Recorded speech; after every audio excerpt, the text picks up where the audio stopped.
The briefing lasted 12 minutes. When it ended, 4 Canadian operators walked out of the room knowing they had just volunteered for a mission with no planned extraction, no helicopter waiting, no quick reaction force on standby, no backup plan if things went wrong. Their commander's final words were simple and devastating. "Gentlemen, if you succeed, you'll walk out. If you fail, we won't be coming to get you." 72 hours later, 3 of those 4 operators would cross back into friendly territory, carrying intelligence that would dismantle an entire insurgent network. But the price paid during those 3 days would haunt everyone involved for the rest of their lives. This is the story of Operation Pale Horse, a JTF-2 deep reconnaissance mission that pushed human endurance past theoretical limits and proved that sometimes the most dangerous enemy is not hostile forces, but the simple arithmetic of time, distance, and a human body's capacity to survive. October 2010, Panjwai District, Afghanistan. The region had earned a reputation as one of the most dangerous operational areas in the entire country.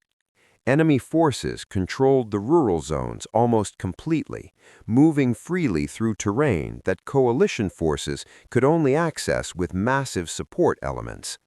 Intelligence gathering in the region required either aerial surveillance, which enemy fighters had learned to avoid, or deep reconnaissance teams willing to operate for extended periods in territory where capture meant torture and execution. JTF-2 had conducted successful reconnaissance missions throughout Afghanistan, but Panjwai presented unique challenges. The population was universally hostile to coalition forces. The terrain offered limited concealment. Enemy fighters numbered in the hundreds and operated with local knowledge that gave them overwhelming advantages. Previous reconnaissance attempts by other coalition units had failed, some catastrophically. The Canadian command needed intelligence on enemy movements, weapons storage locations, and leadership networks, but getting that intelligence required sending operators into a kill zone with minimal support and no realistic rescue options. Master Warrant Officer James Holloway stood in the operations center studying maps that showed exactly how isolated his team would be. The target area was 43 kilometers from the nearest coalition outpost. The terrain between offered no helicopter landing zones suitable for emergency extraction. Ground rescue would require hours to organize and execute, by which time a compromised team would already be dead or captured. The mission profile was simple: insert on foot from a distant location, move through enemy territory to observation positions, gather intelligence for 72 hours, then exfiltrate independently back to friendly lines. Holloway's team consisted of 3 other operators, each bringing specialized capabilities essential for survival. Sergeant Marcus Chen, communications specialist and Mandarin speaker, whose language skills would prove unexpectedly critical. Corporal David Whitehorse, the Cree tracker, whose skills had saved teams on previous operations, and Corporal Sarah Mitchell, medic and signals intelligence specialist, who could intercept and analyze enemy communications in real time. 4 operators against potentially hundreds of enemy fighters, operating in their home territory, with no support and no extraction plan. The mission brief identified 3 high-value objectives. First, confirm the location of a weapons cache that intelligence suggested contained anti-aircraft missiles capable of threatening coalition helicopters throughout the region. Second, identify and photograph senior leadership figures attending a suspected planning meeting. Third, map enemy patrol routes and defensive positions for future coalition operations. All 3 objectives required close observation from positions deep inside enemy-controlled territory. Holloway accepted the mission with full understanding of its implications. JTF-2 operators were trained for deep reconnaissance, but this pushed beyond normal operational parameters. 72 hours was an eternity in hostile territory. The distance from support meant even minor injuries could become fatal. The lack of extraction meant every decision, every movement, every moment of the mission carried consequences that could not be mitigated by calling for help. They would succeed through perfect execution or die trying, with no middle ground and no safety net. The insertion was scheduled for 2,200 hours. 4 operators would walk into the darkness, moving toward a mission that Command privately assessed as having less than 40% survival probability. But the intelligence was worth the risk. The weapons cache threatened every coalition aircraft in the region. The leadership meeting represented a chance to identify individuals who had orchestrated attacks killing dozens of soldiers, and the patrol route information could save countless lives in future operations. So they went, because that's what JTF-2 operators did.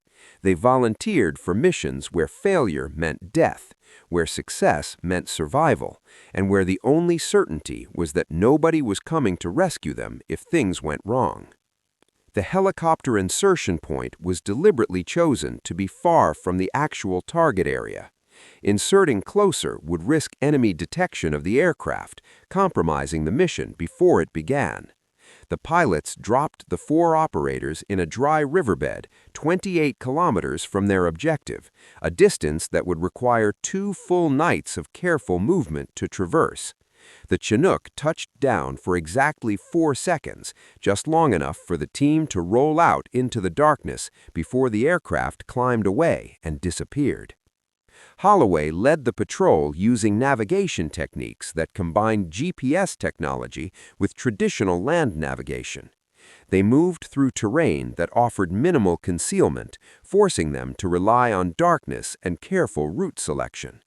Each operator carried 70 pounds of equipment: weapons, ammunition, water, minimal rations, surveillance gear, and specialized equipment for their roles.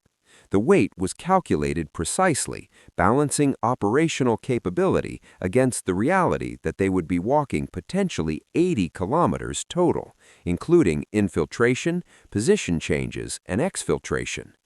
The first night's movement covered 14 kilometers in 9 hours.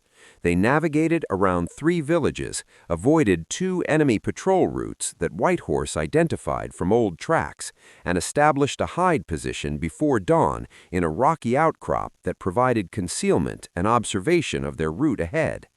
The hide was barely large enough for 4 men to lie side by side, but it offered protection from visual detection and a commanding view of approaches. They remained in that position for the entire day, rotating watch duties while others rested. The temperature climbed to 104 degrees Fahrenheit. Water consumption became a critical concern. Each operator carried 6 liters, calculated to last the full 72 hours with strict rationing, but the heat made rationing painful. Bodies demanded hydration that the mission parameters could not allow. This was the first mathematical problem: calories and water versus time and distance. Every sip now meant less available later. Every moment of activity burned reserves that could not be replaced. Mitchell monitored enemy radio communications using specialized equipment that intercepted and analyzed local traffic. She identified at least 4 separate insurgent groups operating in the area, coordinating movements that suggested heightened security awareness. The enemy knew coalition forces occasionally attempted reconnaissance. They maintained aggressive patrol schedules designed to detect and eliminate any coalition presence. The JTF-2 team was operating in an environment specifically prepared to find and kill them. The second night's movement was more dangerous. They approached the target area, entering zones where enemy presence was constant rather than occasional. Whitehorse identified fresh tracks from multiple patrols. Chen ticked up radio traffic suggesting checkpoints ahead. The team adapted their route repeatedly, moving through a landscape that felt increasingly like a maze where every path was watched. They covered only 8 kilometers in 7 hours, the slow pace necessitated by the need for absolute stealth. At 04:47 hours, they reached their primary observation position, a cluster of ruins overlooking a compound that intelligence identified as the weapons cache location. The position offered excellent sight lines but problematic concealment. They would be within 400 meters of enemy forces, close enough to gather detailed intelligence, but close enough that any mistake would result in immediate engagement. Holloway established the observation post using techniques refined through years of training. Each operator had a specific sector to monitor. Chen maintained communications watch and prepared to document any radio traffic related to the leadership meeting. Mitchell set up medical supplies and prepared to treat injuries with limited resources.